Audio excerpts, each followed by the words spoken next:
আজকে বানিয়ে নেব সবার প্রিয় কাঁচা আমের এই রেসিপিটি। রেস্তোরাঁ কিংবা কোনো অনুষ্ঠান বাড়ি সব জায়গাতেই আমরা গিয়ে এটা খেয়ে থাকি, কিন্তু আমি হলফ করে বলতে পারি এইভাবে বানালে আপনাদের রেস্তোরাঁ বা অনুষ্ঠান বাড়িকেও হার মানাবে। যেভাবে দেখাচ্ছি এইভাবেই আমটাকে এপাশ ওপাশ করে ভালোভাবে কালো করে পুড়িয়ে নিতে হবে। একটা আম 5 থেকে 10 মিনিটে মোটামুটি হাই ফ্লেমে পুরোটাই পুড়ে যায়। এটা আমটা পোড়ার সাথে সাথে ভিতরটা সেদ্ধ হয়ে যাবে। আমি একটা আম পোড়াচ্ছি, আপনারা চাইলে একসাথে 2-3টে আমও পোড়াতে পারেন। এটি বানাতে খুবই অল্প সময় লাগে।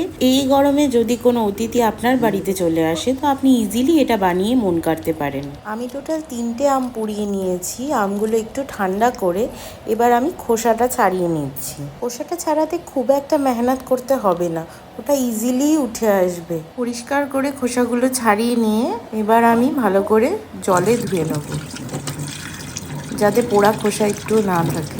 আম থেকে এবার আঁটিটা বার করে নিচ্ছি হাত দিয়ে। এইভাবে আঁটি থেকে যতটা কচলিয়ে বার করে নিয়ে নেওয়া যায় ততটাই লাভ। এবার আমটাকে আমি ভালো করে হাত দিয়ে স্ম্যাশ করে নিচ্ছি। এবার একটি মিক্সিং জারে আমি 3 চামচ চিনি নিয়ে নিয়েছি। চিনি গুঁড়ো হয়ে গেছে। আমি মিক্সিং জারে ম্যাঙ্গো পিউরিটা দিয়ে এর মধ্যে জল দিয়ে ঘুরিয়ে নেব।